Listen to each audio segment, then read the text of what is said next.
Well, Kenya's vibrant economy is faced with significant disruption since the country reported its first COVID-19 case in March, which has led to higher use of technology.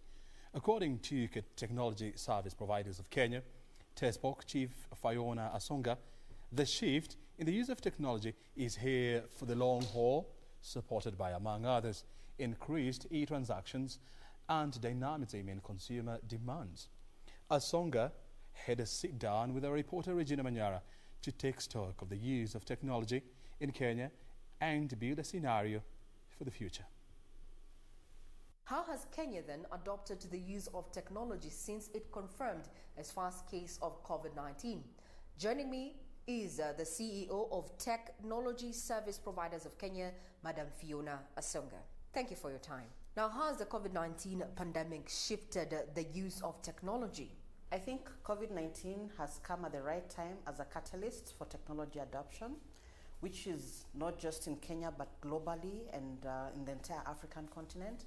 There's a lot of technologies that have been there for a very long time and were operational, but they were not getting adapted because there's preference for certain habits. Now, COVID has put us in check because some of those habits have to be dropped. Some have to be adjusted. You cannot just begin to travel as you used to anymore. It's more challenging for you to travel. You cannot go for conferences abroad like you used to. And I think there's a lot of preference for face-to-face engagement, which has changed now. What sectors have adopted to the new tech norm? What has happened is there's been a growth in the sector of ICT that has focused on meeting applications. That has increased tremendously, which on the other side has affected the event organizers because people are now having their get-togethers online, on Zoom, on Jitsi, on all these different platforms, and they are doing the thing. And they are supported by the retail space that has tremendously grown on the technology platforms. So initially, Jumuia was like, yes, the thing to use. Now there is Glovo, there is Sky Garden, there is My Shop, there's so many platforms that are being used to deliver retail products.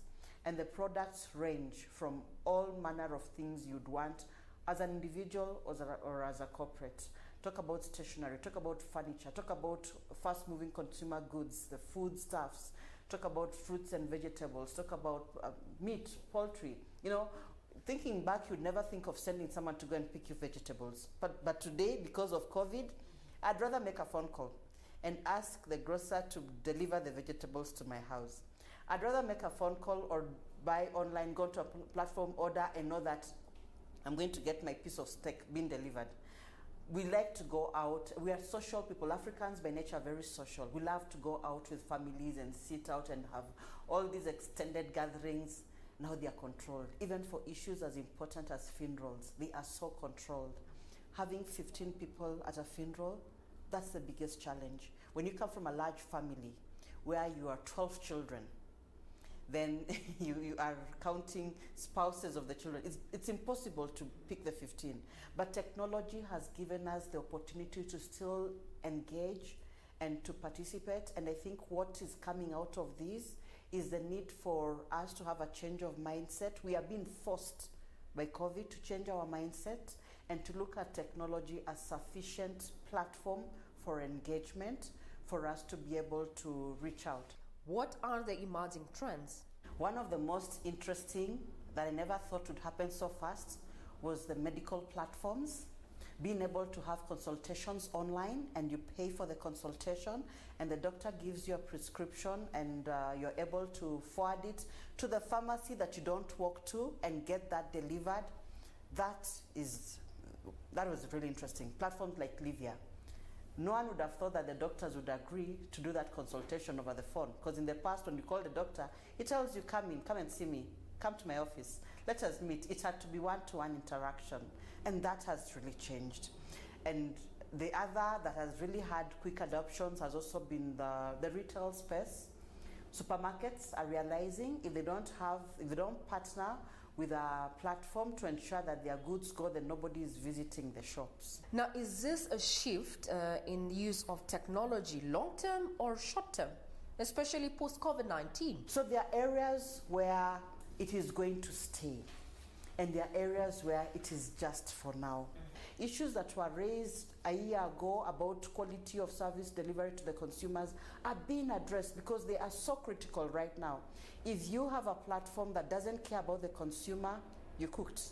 You're out of business. And it will be as very fast. Why? Because the consumers are on platforms where they're sharing their experiences, on social media platforms where they're sharing their experiences. So you get branded negatively by word of mouth on the social media platform, and that can make or build your business. Then would we say that it's not just about COVID-19, is that Kenya had an untapped potential in as far as technology is concerned?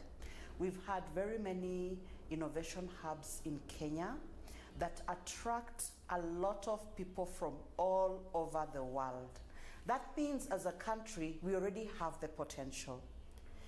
The issue has been how fast these technologies get adapted, and that is not an issue affecting Kenya, but it affects everybody else around the world. And when you think about it, the adoption of technology has to do also with the communities and what the communities see as important for them to be able to adapt that technology. So what I would say is that Kenya has always had the potential. We've got so many Kenyans that are developing very many different solutions being used across the continent and across the world. So this time, this is making us focus inward initially, and a lot of the solutions have been focused within our space and inward on what can work for us. And I think, yeah, this is the time for us. So Kenyans who are innovating applications should go there and let's see more. And the fact that even the ministry set up an innovation task force for COVID shows you how important innovation is to Kenya as a country. With the adoption of technology and integration across all sectors then, that begs the question then, at what cost, especially in regard to human resource? My thinking is that this is long term, this is here to stay, this is our new dispensation. Until, as a society, as human beings, we get to a point where we can be able to trust and be comfortable, to engage, freely interact. Because today, it's COVID-19. Tomorrow, it could be a different version of COVID-20 or COVID-22. We do not know. So the fact that this has happened, in the human mind, there's a tendency to be cautious. So because we want to be cautious, we are going to tend to want to operate in this technology space as much as possible. And we are going to see even more advancements. We're going to see more development of robots. The robotic space is going to really, really grow. Things that would be done by human beings and can be done by robots are now going to start happening. And this is a discussion we've had in the ICT space for the last 5 years. And I think sometimes when we talked about it, people would look and wonder what are these ones talking about. With the current dynamics then, would it be safe to say that it is either you shape up or ship out in as far as technological advancement and adoption is concerned? That is a discussion we have had actually within the Connected Kenya framework of meetings. I don't know if you've heard of Connected Kenya. It's a meeting that takes place within the ICT space every year, and it's hosted by the Ministry of ICT. In the last 2 years, within Connected Kenya, we've had a discussion on the changing functions of human resource and what impact technology has on those. So for those who are keen, there has been already ongoing talk on how roles will change, how people are going to have, your role is still there, but it changes and becomes different because you're using technology. You're no longer the secretary that you used to be. You have to take on a bit more, including administrative functions, for you to remain relevant. So there's a big shift in the human resource space where people who work within different organizations need to redefine themselves. Why? Because today I don't have to drop a letter, for example, to General Motors. Rita will say, no, send an email. and we are all doing emails. And already the Kenya Communication Act, way back in 2018, allowed for email communication to be considered as valid official communication. So we're already changing for it. I think our laws in ICT, a number of them, have been ready for this change. It's just the human mind and the social aspects of it are a challenge to deal with. It is painful when you think of people losing their jobs, but if those jobs get redefined, you'll realize you need the same skills, but someone who is IT enabled. As an organization then, what are you doing, or rather what role are you playing to ensure that Kenya, makes strides towards technological adoption and, integration? Are there laws to support this? Yes. Where there are no laws, we are working with industry, with stakeholders, including the National Assembly, to make sure that we've got the right laws in place to protect data, to facilitate communication. We are enhancing our laws every time to ensure security. Cyber security is very important and very critical. We also need to educate parents at home. When you're with your kids at home, how do you protect your child when he or she is using these devices that the school requires them to use? How do you protect yourself as an individual? How do you protect your data now that you're doing your banking online? What do you need to do to protect yourself? So we work in partnership with different cybersecurity firms to be able to have that information that we send out to our members, who send out to their customers. So we are ensuring that people are getting informed and educated. Capacity building of the end user is very important, because if we don't help the end user become aware of what they're getting involved in, that is when you'll find people get involved and they say, I went onto the platform, I lost my money. So we have a program we are running with the media houses where we want to create awareness to the writers and journalists so that when they write about it, the general public understands what their role is. What is your role in as far as this technology is concerned? What is the future like? Because we need to have a change of mindset, and that is going to happen only where there is teamwork and collaboration. Now, there are plans to introduce the digital services tax. Initially, when the digital tax issue came up, I think there was a good proposal that required anyone starting off a business that is going to be ICT based to pay the tax upfront of around 20,000 Kenyan shillings, and then run the business and be paying that tax until they reach a certain threshold. Then there can be a percentage of the tax. That was a good way to go, because that ensured that anyone doing business is still meeting their tax overheads. Then I think there was a bit of confusion on what that digital space could be, because we've ended up with a digital tax law that does not clearly define what the digital tax space is, because that digital environment needs to be clearly defined. When it is, then we will all know who is captured and who is not captured within that. I think our tax approach to digital tax should be a bit more futuristic, and we should be able to segregate the industry and be clear on who we are taxing.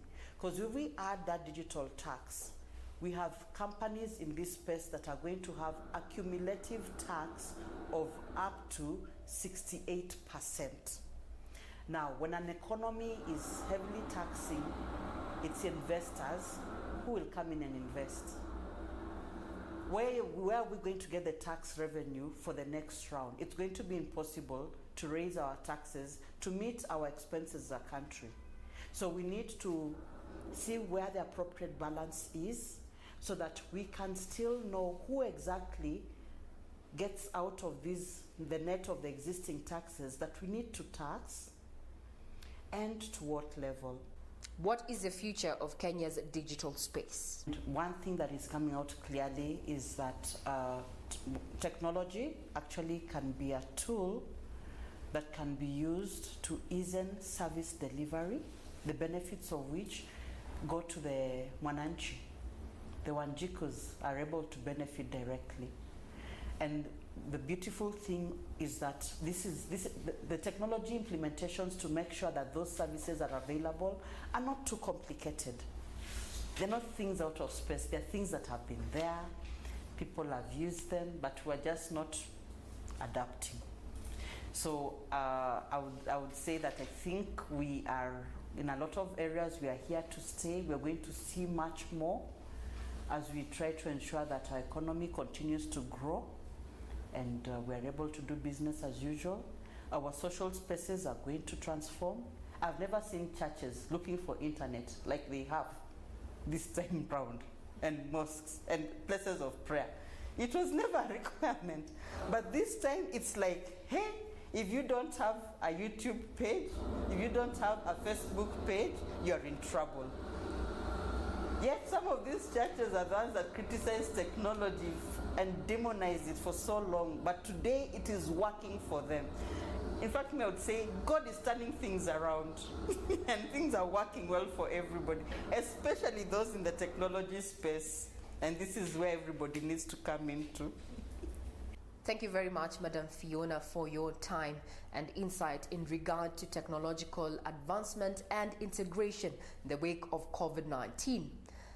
I'm Regina Manyara, you're watching KBC Channel 1, and parting shot from our guest is that you either have to get with the program in as far as technology is concerned, or you will be left behind.